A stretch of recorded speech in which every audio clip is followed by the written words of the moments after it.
भगवद गीता का चौथा अध्याय ज्ञान कर्म संन्यास योग कहलाता है। इस अध्याय में भगवान श्री कृष्ण ने अर्जुन को यह सिखाया कि ज्ञान और कर्म का सही संयोजन ही जीवन में सच्ची सफलता और मुक्ति का कारण बनता है।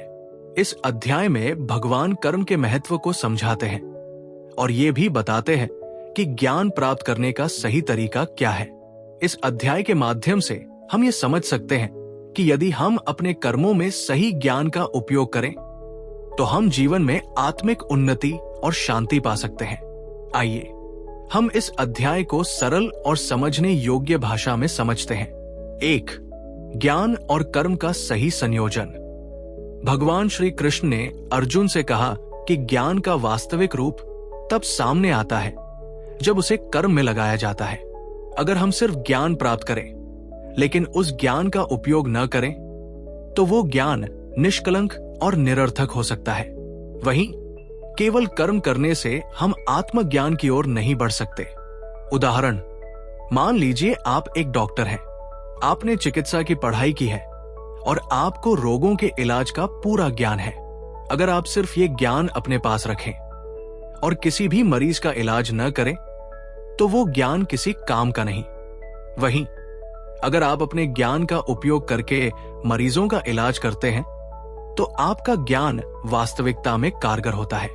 भगवान श्री कृष्ण अर्जुन से कहते हैं कि केवल कर्म करने से हम धर्म की दिशा में आगे नहीं बढ़ सकते जब तक उस कर्म में सही ज्ञान न हो। इसलिए जब ज्ञान और कर्म दोनों का संतुलन होता है तो वे शांति, समृद्धि और उन्नति का मार्ग बनते हैं। 2. कर्म के फल को भगवान पर छोड़ना।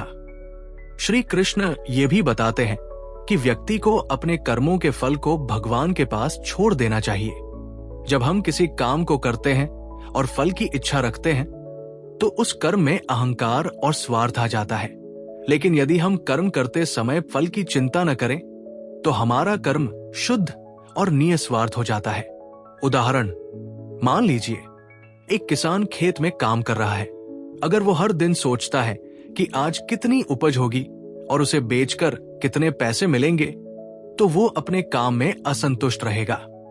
लेकिन यदि वो सिर्फ मेहनत करता है और भगवान के प्रति निष्ठा रखता है तो उसका मन शांत रहेगा और उसकी मेहनत से उसे अच्छे परिणाम भी मिलेंगे। भगवान श्री कृष्ण ने अर्जुन से कहा, कर्म करने के बाद फल की चिंता छोड़ दो क्योंकि परमात्मा के आदेश के अनुसार ही सब कुछ होता है। 3. ज्ञान प्राप्ति का तरीका। भगवान श्री कृष्ण बताते हैं कि ज्ञान का सचेत तरीके से अध्ययन और अभ्यास से प्राप्त होता है। कोई भी व्यक्ति तब तक सही ज्ञान प्राप्त नहीं कर सकता जब तक वो उस ज्ञान को सच्चे मन से ग्रहण न करे और उसे जीवन में लागू न करे। ज्ञान प्राप्त करने का सबसे अच्छा तरीका है एक ईश्वर संतुष्ट गुरु से शिक्षा प्राप्त करना। गुरु से ज्ञान प्राप्त करने पर वो ज्ञान शुद्ध और उपयोगी होता है। उदाहरण, आपने किसी भाषा को सीखा है लेकिन जब तक आप उस भाषा का उपयोग नहीं करते तब तक उसका ज्ञान अधूरा होता है। उदाहरण के लिए, जब आप किसी विदेशी भाषा का अध्ययन करते हैं तो आपको उस भाषा में बातचीत करने का अभ्यास करना पड़ता है। ठीक उसी प्रकार जीवन के मार्ग को जानने के लिए हमें नियमित अभ्यास और ध्यान की आवश्यकता होती है। भगवान श्री कृष्ण ने अर्जुन से कहा कि जब एक सच्चा भक्त किसी गुरु से ज्ञान प्राप्त करता है तो वो उस ज्ञान से जीवन के सर्वोत्तम उद्देश्य को जान सकता है और उसे प्राप्त कर सकता है। 4. आत्मज्ञान का महत्व। भगवान श्री कृष्ण ने यह भी कहा कि जब व्यक्ति आत्मज्ञान प्राप्त करता है तो वो संसार के हर बंधन से मुक्त हो जाता है। आत्मज्ञान के बिना कोई भी व्यक्ति आत्मिक शांति और संतुष्टि नहीं पा सकता। ये ज्ञान हमें यह समझाता है कि हम केवल शरीर नहीं हैं, बल्कि आत्मा है जो शाश्वत और अडिग है। उदाहरण, जैसे एक नाविक को समुद्र की गहराई का ज्ञान होता है और वो बुरी लहरों से बचकर सही दिशा में नाव चलाता है, वैसे ही एक व्यक्ति को आत्मज्ञान प्राप्त होता है जो उसे जीवन की कठिनाइयों से उबरने और सही दिशा में चलने में मदद करता है। भगवान श्री कृष्ण अर्जुन को ये बताते हैं कि आत्मज्ञान की प्राप्ति के बाद व्यक्ति न केवल अपने कर्तव्यों को सही रूप से निभाता है बल्कि वो अपने अंदर परमात्मा का अनुभव भी करता है। 5. ईश्वर की कृपा से ज्ञान का प्रकाश।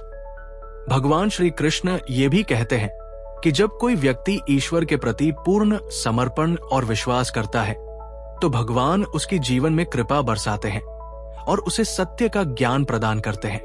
ये ज्ञान एक दिव्य प्रकाश की तरह होता है जो हमारे मन के अंधकार को दूर करता है। ईश्वर का ज्ञान और मार्गदर्शन पाने के बाद व्यक्ति को कोई भी दुख नहीं सताता और वो हर परिस्थिति में शांत रहता है। उदाहरण, जैसे एक अंधे व्यक्ति को एक गुरु की मदद से उसकी आंखों का इलाज करवा दिया जाए और अब वो व्यक्ति दुनिया को सही तरीके से देख सकता है। इसी तरह आत्मज्ञान की प्राप्ति हमें जीवन को सही दृष्टिकोण से देखने का अवसर देती है। 6. कर्म का स्वरूप और सच्चा कर्मयोग। भगवान श्री कृष्ण ने यह भी बताया कि कर्म का असली स्वरूप तब सामने आता है जब उसे निष्कलंक निस्वार्थ भाव से किया जाता है। वह कर्म जो खुद के लिए नहीं बल्कि समाज और परमात्मा के लिए किया जाए, वही सच्चा कर्म होता है। कर्मयोग में हमें किसी काम के फल की इच्छा नहीं होती। हम अपने कर्तव्यों को बिना किसी स्वार्थ के निभाते हैं और परिणाम को भगवान के ऊपर छोड़ देते हैं। उदाहरण, मान लीजिए एक शिक्षक अपने छात्रों को बिना किसी स्वार्थ के शिक्षा दे रहा है। वो न तो किसी प्रशंसा की इच्छा करता है, न ही किसी पुरस्कार की। वो सिर्फ अपने कर्तव्य को निभा रहा है। ये उसका सच्चा कर्म है और इस कर्म में उसे आत्मिक संतोष मिलता है। निष्कर्ष, भगवद गीता का 4वां अध्याय हमें यह सिखाता है कि ज्ञान और कर्म का सही संयोजन ही जीवन के उद्देश्य को पूरा करता है। श्री कृष्ण ने हमें यह समझाया कि बिना निस्वार्थ भाव के कर्म, ज्ञान से शुद्ध किए गए कर्म और भगवान की कृपा से प्राप्त आत्मज्ञान ही जीवन में शांति और मुक्ति का मार्ग खोलते हैं। इस अध्याय का सार यह है कि अगर हम जीवन में भगवान के मार्गदर्शन में अपने कर्मों को निस्वार्थ भाव से करें और ज्ञान प्राप्ति की ओर कदम बढ़ाएं, तो हम जीवन के सच्चे उद्देश्य को जान सकते हैं और अपने जीवन को सफल बना सकते हैं। ये गीता का 4वां अध्याय है जो हमें कर्म और ज्ञान के बीच संतुलन स्थापित करने की आवश्यकता को समझाता है ताकि हम जीवन में शांति, सुख और उन्नति प्राप्त कर सकें।